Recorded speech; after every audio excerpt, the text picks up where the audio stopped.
I guess we needed that. I'm hungry, dude. Me too. Did you make that? Make what? The red onion, whatever Yeah. stuff. So we've just had wieners chilling in the bag this whole time. I mean, the 2 seconds it took for us to start a fire. Yeah, it didn't take us 20 minutes to make a fire. What are you talking about? It's not like we've been doing this all summer or anything. Dude, every time we struggle to make a fire. Every time. Every time. We get it going somehow. Like one way or another, we always make it work. And it's always different. This time just happened to be cardboard and gas. That is true. I mean, those coals down at the bottom have to help. Sure. They have to. Did I even tell you anything about the Birmingham trip? Not really. Just what you told me on Snapchat the rock. Like of me actually doing it, right? Like, yeah, like at your the bike time. dying and stuff. Yeah, okay, cool. So, basically, it's... So, it started off with me, obviously, packing for it. And me putting all of my stuff on the bike. And, dude, I just used bungee cords and stuff. I hit the highway, and I'm not even kidding. I was on the highway for maybe 5 minutes, and, like, a bag was, like, slowly falling off. So, like... Within 5 minutes of being on the highway, I'm already pulled over, like trying to fix my bungee cords and stuff. When I was riding down, I ended up like naming these random cars that I was riding with, like comfort cars, because like being on the bike, right? I found the good, a comfortable like pace being around 75, 80, and so I would randomly find a car that was going that speed, and I would just like chill behind them, and like just like I was there for a long time, not a good time, you know. So like I didn't really care, so I was just riding. There was this one car somewhere in Illinois, like I was riding behind for like almost 2 hours. It was like two or more hours that I was riding with this guy, and by the end of it, it was a cute little moment too. Like we got to like this V. And like, we went our separate ways. You had your Fast and the Furious moment? Yeah, we did, dude. 100%. And it was funny, too, because he had to know that I was riding with him for that long. When we were parting ways, he gave me the motorcycle wave. It just made the whole, like, scene perfect. It was hilarious. Did I tell you I met Brian? Oh, some other motovlogger? Yeah. Like, yeah, you told me about it, yeah. Because I don't even know if I told you that I've been following him for quite some time. It had to have been about a year ago when I found Ryan's channel. And basically, he does stunting, like mad stunting. Like he can control a bike. He's good. Did you know he lived in that area, or like? So I knew he had a shop in Chicago. Oh, so the shop was owned by him. You went to. So, and I didn't even know that. Okay, so I've been following Brian for about a year. He kept going to this shop, and I didn't know if it was his. I didn't know if like his buddies just owned it or something like that. But I knew he had the shop in Chicago, and so going from Wisconsin to Birmingham, I was like, okay, I'm driving through Chicago. Like, I'll just see how long of a detour it is to visit this shop that he goes to, because the Misguided shop as a brand sold these dope freaking gloves. Like since I saw these gloves because Brian wore them, I had to get me those gloves. I just knew this shop was in Chicago, and I was like, you know what, I'll just take this detour and I'll visit the shop and I'll get those gloves. I get to this shop and I pull over.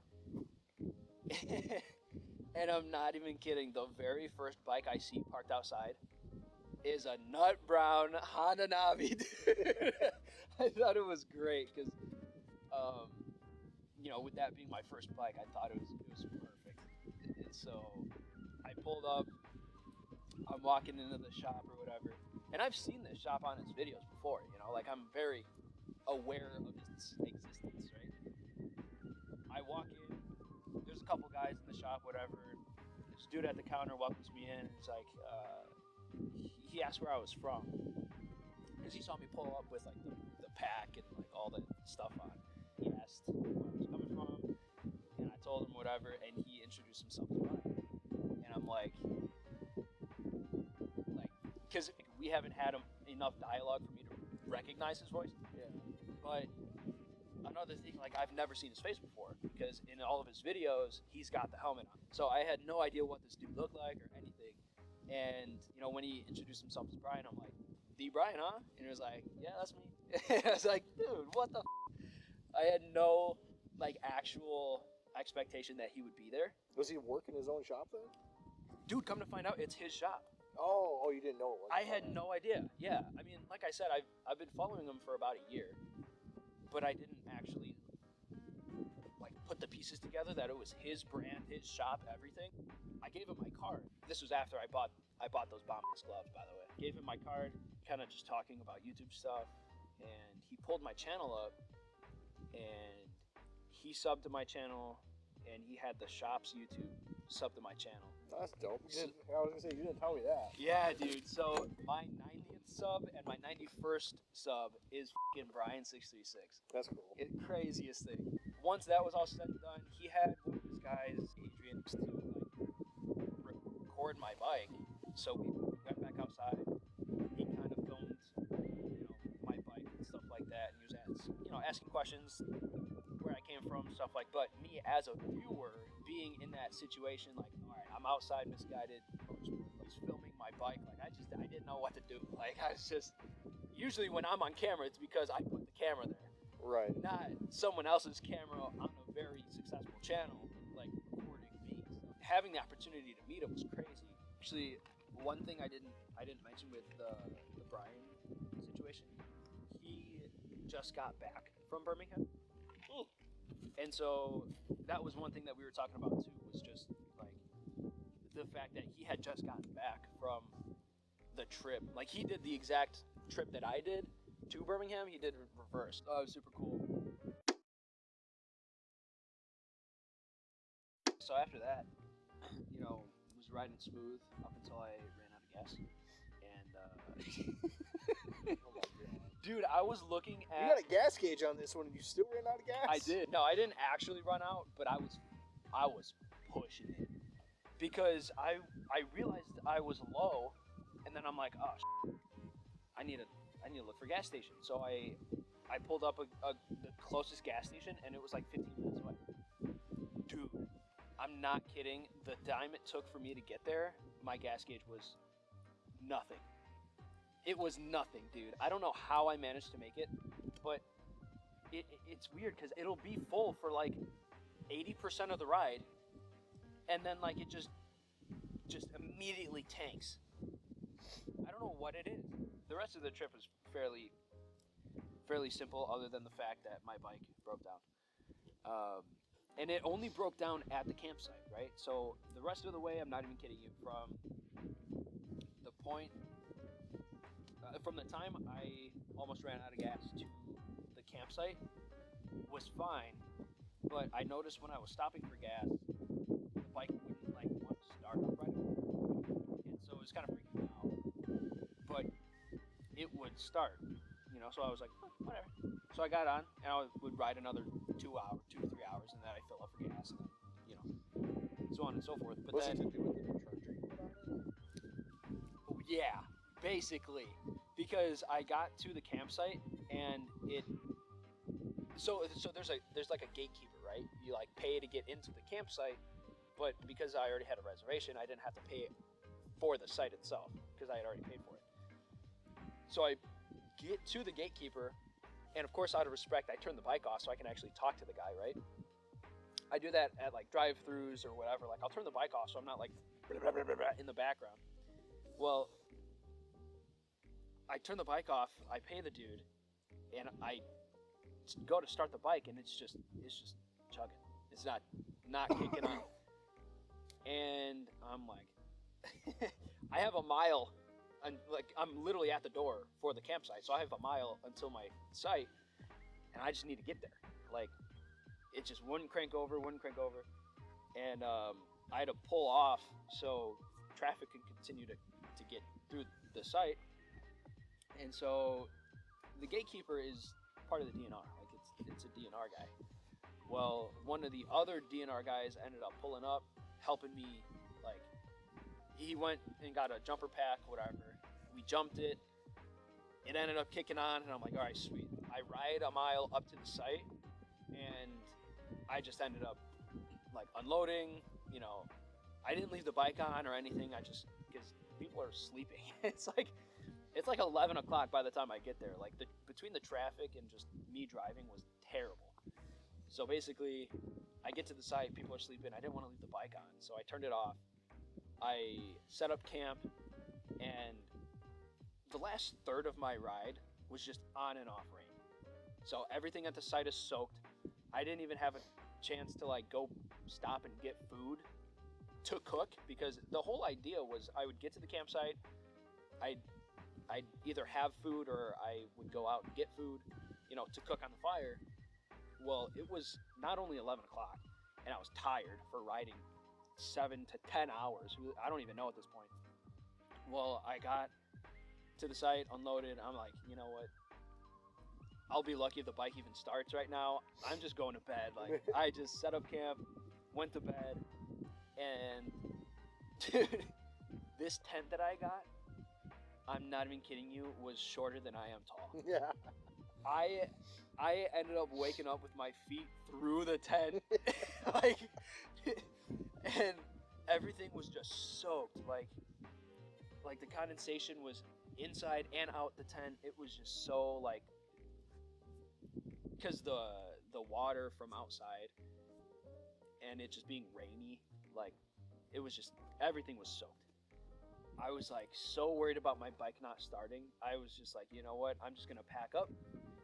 I'm gonna put it all on the bike, and if it doesn't start, I'll cross that bridge when I get there. So that's exactly what I did. I packed all my stuff, put it on the bike. I had to look at these pictures that I had taken of the bike and how I bungee corded, like how I used the bungee cords for me to do it again. And so I got it all set up. I'm ready to go. I start the bike, minus the starting. It didn't do anything.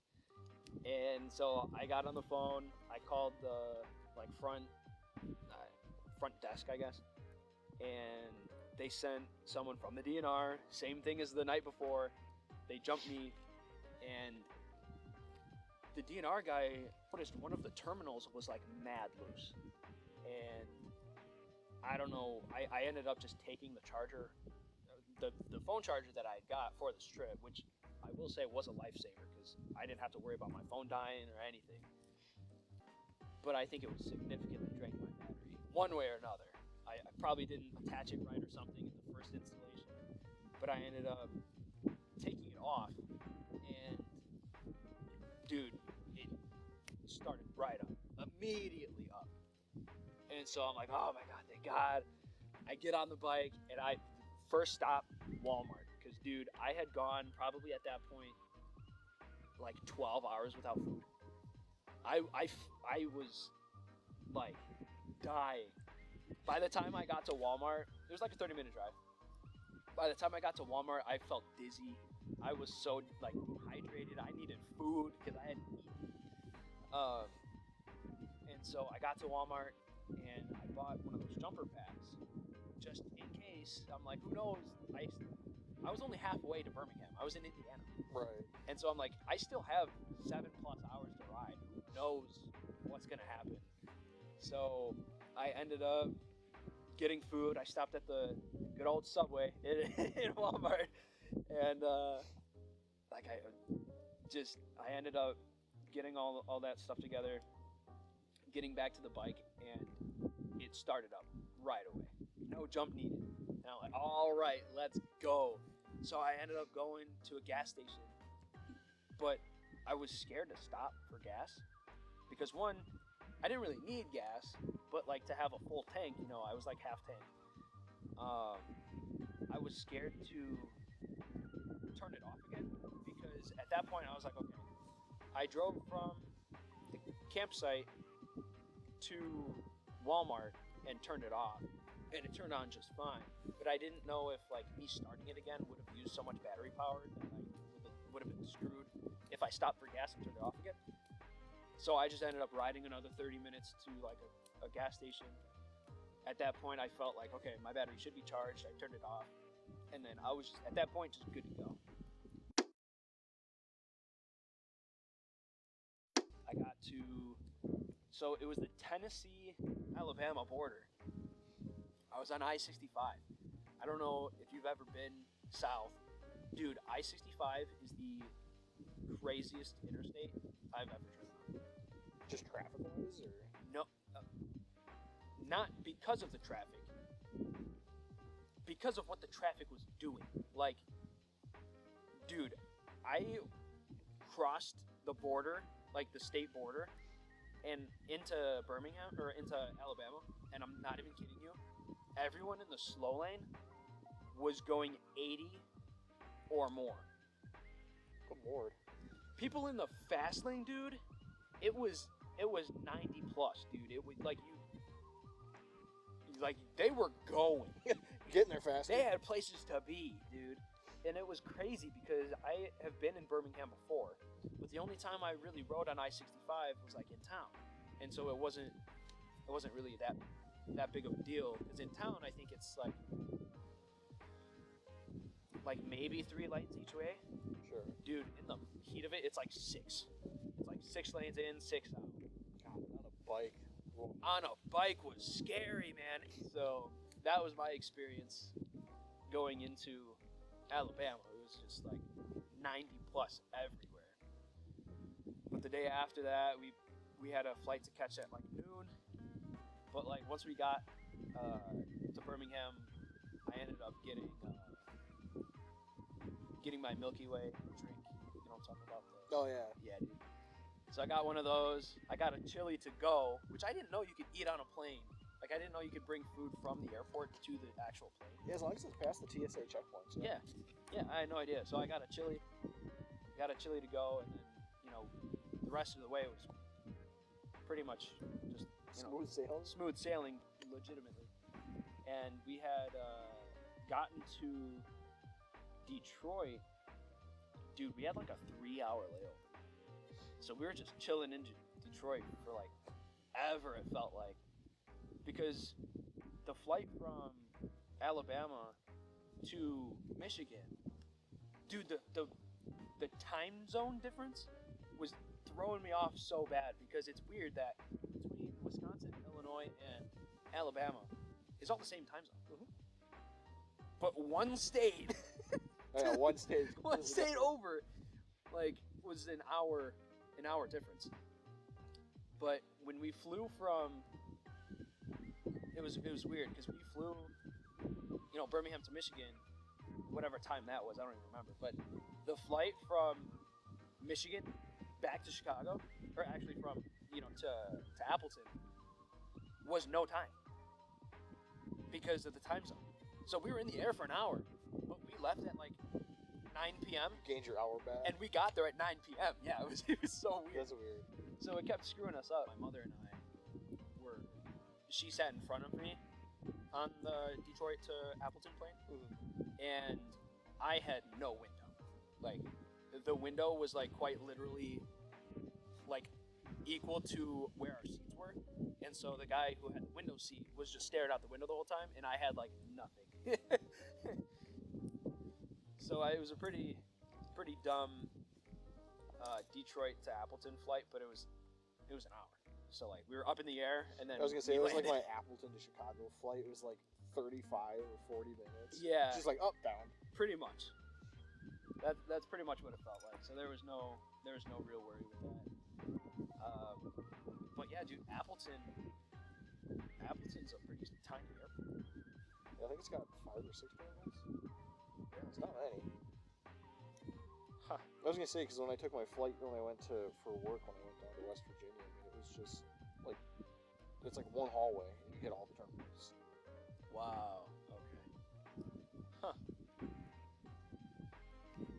Yeah, dude, in Michigan, or in Detroit, there's I forgot what they called it. An express tram.